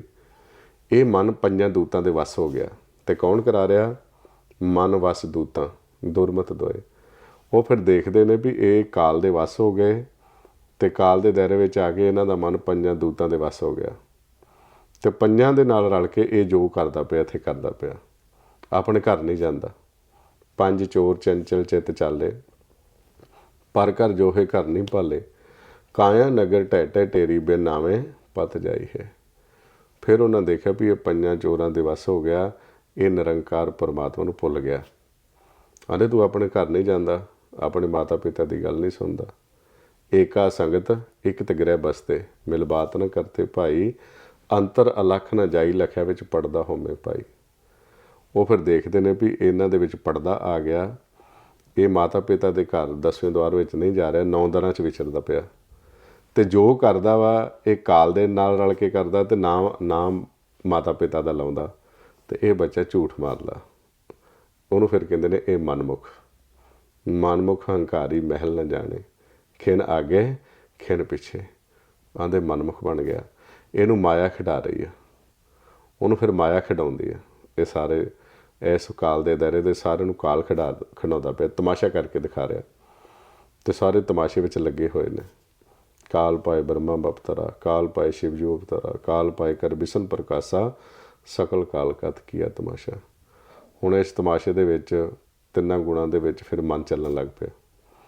ਫਿਰ ਜੋ ਕਰਦਾ ਹੁੰਦਾ ਇਹ ਕਾਲ ਦੇ ਦਾਇਰੇ 'ਚ ਆ ਗਏ ਨੇ ਸਾਰੇ। ਫਰੀਦਾ ਦੁਨੀ ਵਜਾਈ ਵੱਜਦੀ, ਤੂੰ ਵੀ ਵੱਜੇ ਨਾਲ, ਸੋ ਜਿਉ ਨਾ ਵੱਜਦਾ ਜਿਨ ਅੱਲਾਹ ਕਰਦਾ ਸਾਰ। ਪਰ ਜਿਹੜੇ ਇਹਨਾਂ ਤਿੰਨਾਂ ਗੁਣਾਂ ਤੋਂ ਰਹਿਤ ਹੋ ਗਏ, ਸ਼ਬਦ ਵਿੱਚ ਸਮਾ ਗਏ, ਉਹ ਆਪਣੇ ਸ਼ਿਵ ਘਰ ਚਲੇ ਗਏ। ਤੇ ਜਦੋਂ ਸ਼ਿਵ ਘਰ ਦੇ ਵਿੱਚ ਚਲੇ ਗਏ, ਤੇ ਉਹਨਾਂ ਨੇ ਉਹ ਬੋਲਣੀ ਸ਼ੁਰੂ ਕਰ ਦਿੱਤੀ। ਆਂਦੇ ਟਾਰੀ ਨਾ ਟਰੇ, ਜਿੱਥੇ ਉਹ ਫਿਰ ਸਮਝਾਉਂਦੇ ਨੇ, ਆਵੇ ਨਾ ਜਾਏ, ਸੁਨ ਸਹਿਜ ਮੇ ਰਹਿਓ ਸਮਾਏ, ਮਨ ਮੱਦੇ ਜਾਣੇ ਜੇ ਕੋਏ, ਜੋ ਬੋਲੇ ਸੋ ਆਪੇ ਹੋਏ, ਜੋਤ ਮੰਤਰ ਮਨ ਅਸਤਰ ਕਰੇ, ਕਹੋ ਕਬੀਰ ਸੋ ਪ੍ਰਾਣੀ ਤਰੇ। ਜਿਨ੍ਹਾਂ ਨੇ ਸ਼ਬਦ ਨਾਲ ਆਸਣ ਲਾ ਲਿਆ, ਉਹ ਸ਼ਿਵ ਘਰ ਵਿੱਚ ਚਲੇ ਗਏ। ਉਹਨਾਂ ਦੀ ਰਸਨਾ ਦਾ ਇਸਤੇਮਾਲ ਸਤਪੁਰਖ ਨੇ ਕਰਨਾ ਸ਼ੁਰੂ ਕਰ ਦਿੱਤਾ, ਤੇ ਜਿਹੜੇ ਸ਼ਬਦ ਨਾਲ ਟੁੱਟ ਗਏ, ਉਹਨਾਂ ਦੀ ਰਸਨਾ ਦਾ ਇਸਤੇਮਾਲ ਕਾਲ ਨੇ ਕਰਨਾ ਸ਼ੁਰੂ ਕਰ ਦਿੱਤਾ। ਤੇ ਇਸ ਕਰਕੇ ਇੱਕ ਪਾਸੇ ਕਾਲ ਦੇ ਨੁਮਾਇੰਦੇ ਹੋ ਗਏ, ਇੱਕ ਪਾਸੇ ਸਤ ਨਿਰੰਕਾਰ ਦੇ। ਸ਼ਿਵ ਸ਼ਕਤ ਆਪ ਉਪਾਏ ਕੇ ਕਰਤਾ, ਆਪੇ ਹੁਕਮ ਵਰਤਾਏ ਆਪ ਵੇਖੇ, ਗੁਰਮੁਖ ਕਿਸੇ ਬਜਾਏ, ਤੋੜੇ ਬੰਧਨ ਹੋਵੇ ਮੁਕਤ, ਸ਼ਬਦ ਮਨ ਵਸਾਏ, ਗੁਰਮੁਖ ਜਿਸ ਨੂੰ ਆਪ ਕਰੇ ਸੋ ਹੋਵੇ, ਏਕ ਸਿਉ ਲਿਵ ਲਾਏ, ਇਉਂ ਕਹੇ ਨਾਨਕ ਆਪੇ ਕਰਤਾ, ਆਪੇ ਹੁਕਮ ਬਜਾਏ। ਉਹ ਫਿਰ ਵਿਰਲਾ ਜਿਹੜਾ ਜੀਵ ਹੈ ਇਸ ਖੇਲ ਨੂੰ ਸਮਝਦਾ, ਤੇ ਜਿਹੜਾ ਸਮਝੇਗਾ ਇਸ ਨੂੰ ਨਿਕਲ ਜਾਏਗਾ ਬਾਹਰ। ਫਿਰ ਇਸ ਅਵਸਥਾ ਦੇ ਵਿੱਚ ਹੁੰਦਾ। ਹਾਂਜੀ ਭਾਈ ਸਾਹਿਬ ਜੀ, ਆਪ ਜੀ ਦੇ ਵਿਚਾਰ ਕਾਫੀ ਡੂੰਘੇ ਆ। This stuff can come across as very complicated, especially if you're hearing it for the first time, and it really needs a lot of time, concentration and attention to be able to understand it. Can you tell us about the place you have for meditation in India? ਹਾਂਜੀ, ਉੱਥੇ ਪੰਜਾਬ ਦੇ ਵਿੱਚ ਤੇ ਸਾਰੇ ਗੁਰਮੁਖਾਂ ਨੇ ਰਲ ਕੇ ਜੋ ਗੁਰਮੁਖਾਂ ਦਾ ਹੁਕਮ ਅਨੁਸਾਰ ਸਾਰਿਆਂ ਨੇ ਵੀ ਆਪਾਂ ਇਕੱਠੇ ਬੈਠ ਕੇ ਭਗਤੀ ਕਰਿਆ ਕਰੀਏ। ਉਸ ਵਾਸਤੇ ਜੰਡਿਆਲਾ ਗੁਰੂ ਅੰਮ੍ਰਿਤਸਰ ਦੇ ਨੇੜੇ ਗੁਰਦੁਆਰਾ ਗੁਰੂ ਗਿਆਨ ਅੰਜਨ ਸਾਹਿਬ, ਉੱਥੇ ਫਿਰ ਅਸੀਂ ਸਾਰੇ ਇਕੱਤਰ ਹੋ ਕੇ ਅਭਿਆਸ ਕਰਦੇ ਹਾਂ, ਗੁਰਬਾਣੀ ਅਨੁਸਾਰ ਪ੍ਰੈਕਟੀਕਲ ਕਰਦੇ ਹਾਂ।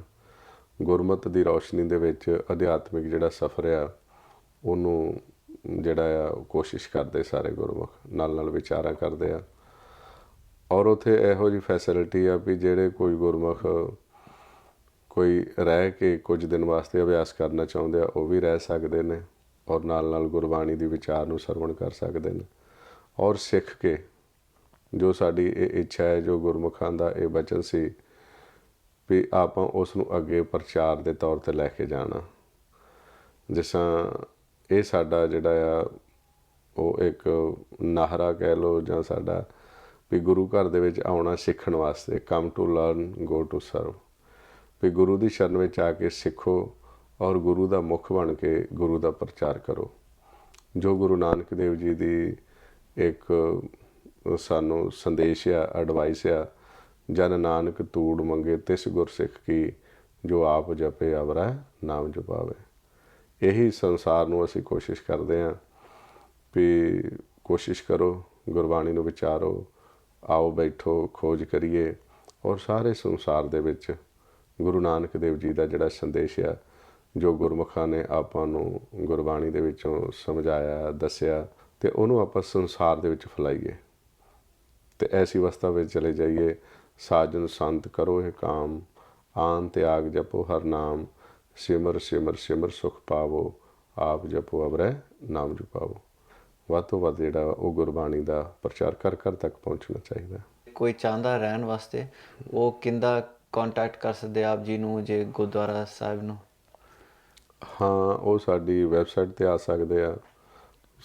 ਉੱਥੇ ਗੁਰੂ ਘਰ ਦੇ ਵਿੱਚ ਫੋਨ 'ਤੇ ਸੰਪਰਕ ਕਰ ਸਕਦੇ ਆ, ਕਿਉਂਕਿ ਅਸੀਂ ਕੋਸ਼ਿਸ਼ ਕਰਨੇ ਆ ਵੀ ਸਾਲ ਦੇ ਵਿੱਚ 2 ਵੱਡੇ ਸਮਾਗਮ ਸਿਮਰਨ ਅਭਿਆਸ ਕੈਂਪ ਹੁੰਦੇ ਨੇ, ਔਰ ਹਰ ਮੰਥ ਦੇ ਹਰ ਮਹੀਨੇ ਦੇ ਲਾਸਟ ਦੇ ਉੱਪਰ ਜਿਹੜੀਆਂ ਸ਼ੁੱਕਰਵਾਰ, ਸ਼ਨੀਵਾਰ ਔਰ ਐਤਵਾਰ ਹੁੰਦਾ ਆ, ਉਹ 'ਤੇ ਅਸੀਂ 3 ਦਿਨ ਦਾ ਸਮਾਗਮ ਕਰਦੇ ਹਾਂ, ਜਿਹਦੇ ਵਿੱਚ ਆ ਕੇ ਗੁਰਮੁਖ ਰਹਿ ਕੇ ਅਭਿਆਸ ਕਰ ਸਕਦੇ ਆ।